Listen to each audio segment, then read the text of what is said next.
Good morning, everybody. We are back to our Sunday morning soliloquies here on Open Source Occult TV. I know how much you like them. If you want to support me, I don't have the link below, but if you look on the other videos, I'm trying to get overseas to make a film, a special film, which I won't talk about just yet, for Room 313. There's a Patreon thing just for making films on Room 313, nothing else, and or buy a book. But anyway, or even just share the video if there's ads on it. Now, the Occult of Plagues. The news has just arrived to me that the 16 million people on lockdown in Lombardy and northern Italy under lock and key at home, and they will be found and arrested if they leave their houses with this coronavirus thing going on. Now, is it a wise public health thing, or is it have another further control thing? It probably has both. The coronavirus is true. It is a new plague. But it will also be like any other plague, whipped up into hysteria by government and media in order to, well, not let a good crisis go to waste. Now, I was thinking there the other day about the occult aspects of plagues. And within the cunning man tradition of England, they used to write abracadabra on their front doors during a plague in order to keep the plague off the house, or put it on a seal on a piece of paper and pin it on the front door, and lock themselves indoor during the plague. And this is interesting because it's kind of similar to what's going on in Italy right now, but I think there's deeper aspects to it, and there's sociocultural phenomena and changes that are definitely worth considering. Have you ever wondered why, say, Italians, Spaniards, Greeks, Southern Europeans, Catholics, even the Irish, are all huggy-kissy, touchy-feely with each other, while the Germans, Scandinavians, Icelandics, Finns, Swiss are not? Well, that's Lutheranism. The Lutherans were the ones who believed that touching and hugging, you would have found if you went to pre-Christian Presbyterian countries when either they were Catholic or when they were pagan, that everybody there was just as affectionate and huggy-feely as Southern Europeans are, or Latin Americans are. That's because it comes naturally to us as human beings. It is an innate thing to share affection with one another. When the Lutherans came along, they declared that this was immodest. But one of the things too they played onto was the concept of it spreading diseases and plague. And this is what seems to be happening in northern Italy right now. It's almost like a handy way to disconnect and Italians, and even the northern Italians, are extremely affectionate people. I mean, I go there a fair bit, and it's all hugs and kisses non-stop, men and women, and it's just lovely. It's just the love. It's like you feel the love. It's just beautiful. And when you see people greeting each other in the streets, it's not just how are you, how's it going, or handshake. It's like a genuine affection, and if they have affection for each other, and what handier way to destroy that than something like this? Just like the Lutherans did 400 years ago in Germany, Finland, Scandinavia, Iceland, and the other Presbyterian countries. Now, if Abrahamics are obsessed with plagues, they fucking love them. You go back to the Old Testament, the Talmud and the Torah, the plagues visiting Egypt, the plague on the Canaanites, the plague here, the plague. They fucking love diseases and plagues. It's central. That's the black magical cult. This is why the Bible is increasingly being used by dark magicians as a grimoire for summoning demons, because it's full of so much evil and suffering and hate. And it can be used as a powerful way of bringing, of summoning entities, dark entities, which is probably what it was designed for. But the plague visited upon the sons of Israel, the plague visited upon the Canaanites, And then on the seventh day, the Lord visited a plague upon the people of this, that, and the other. Plague, plague, plague, plague, plague. It's in the Quran as well. And they fucking love it. Now, they love it because if you look at the artwork of when Christianity really took hold of Europe in the Middle Ages, you look at how they depicted paintings of human suffering through play. They loved painting pictures with people dying with tumours on them and boils and sores.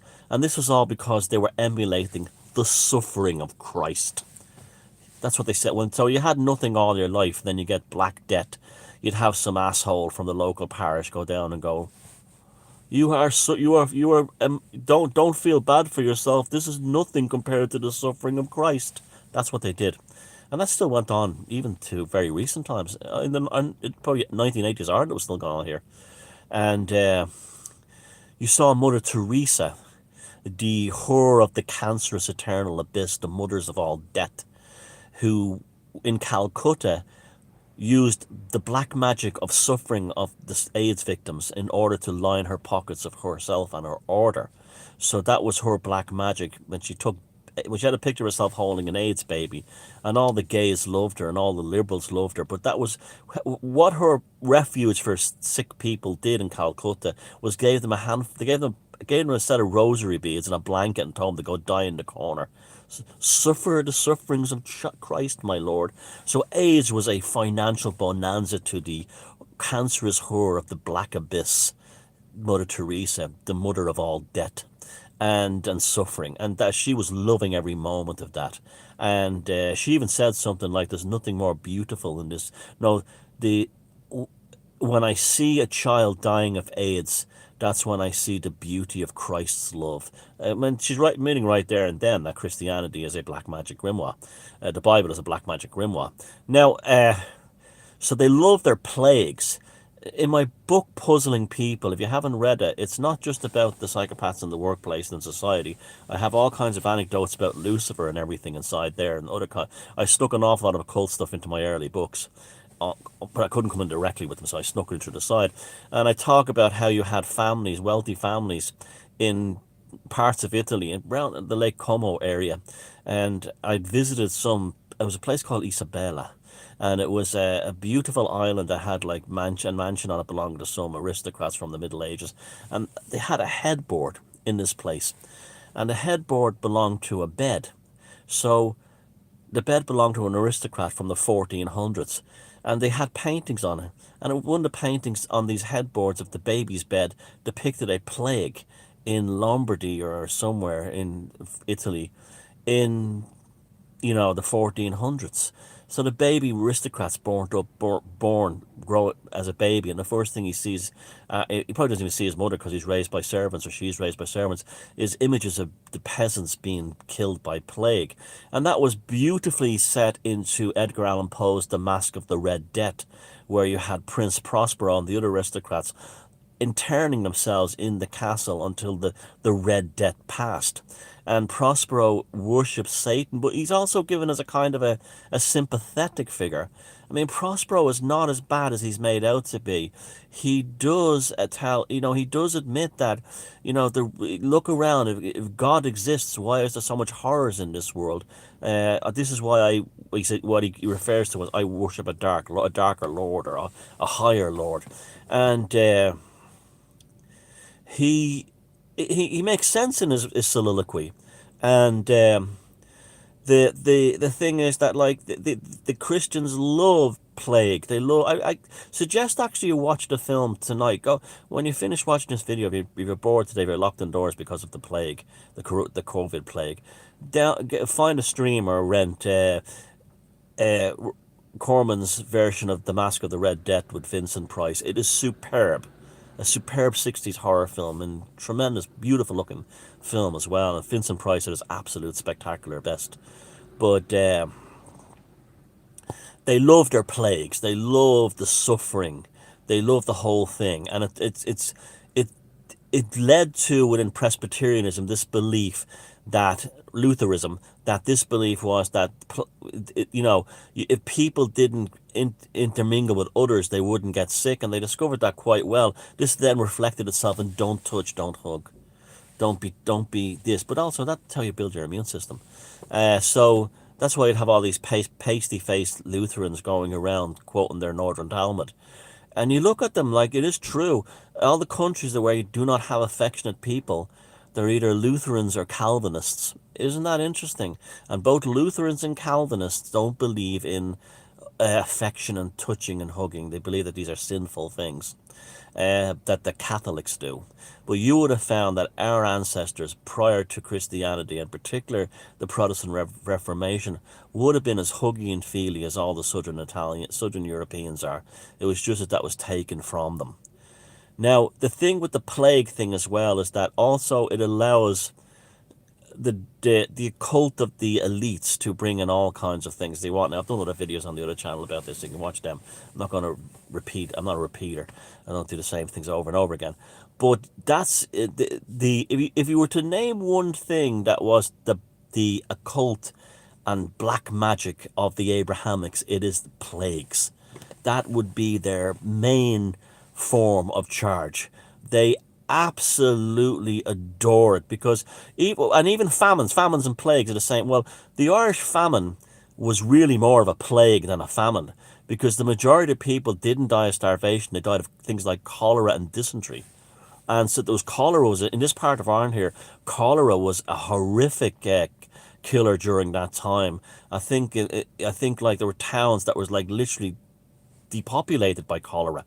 And cholera is a very spooky disease. It creates but it can actually make a person look dead, but they'll start moving again or spasming, and it looks like they're coming back from the dead. And that they love that stuff. But where all the priests and the bishops during the famine, when all the cholera was raiding, they were all quarantining themselves indoors, getting meals served to them by their servants on silver trays. That was the kind of thing that was going on. And they were outside looking, going, people were saying, "Father or Bishop, we have no food." Think of the suffering of Christ, my children. Think of the suffering of Christ. You see, they love suffering. They love plagues. So within the ordinary occult, outside the Abrahamic world. Remember, you Christians are occultists and witches too, but you're just not. You're just Jewish ones. The rest of us, Jewish Semitic ones, I should say, the rest of us in the pagan world that didn't do that didn't go, you are enjoying the suffering of Christ. They had folk medicine. They had even Appalachia, had granny witches. They had wise women in this part of the world. You had the Maruras Enchantadas in the Portuguese world. And you had it on and on, these women who would do healing, that would do herbs, that knew how to take care of people when they were sick. There was things like holy wells and healing waters. This is what the pagans did. This is what if they weren't, or this is what still remained in Catholic countries that didn't have the Protestant Reformation. And this is why they were hunted down, because instead of people being told to suffer, they were told the natural world provides cures. It provides things for you. So that's why they hunted down the witches and the fairy doctors and the shamans, for that reason.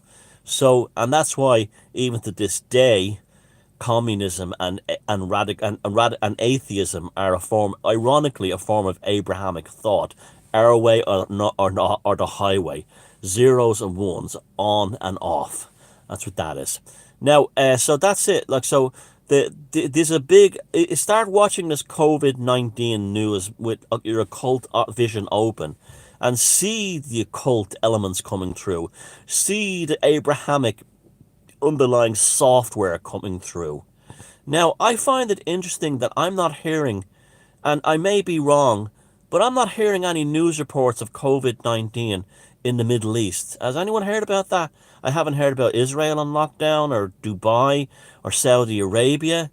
What's that about? Why does it seem to be only in Europe and China and America? And it just seems to me that seems strangely absent from all that. Have you noticed that? But I'm not saying there's anything conspiratorial there. It's just strange how I'm not hearing about that part of the world. But anyway, yeah, Abrahamics love plagues.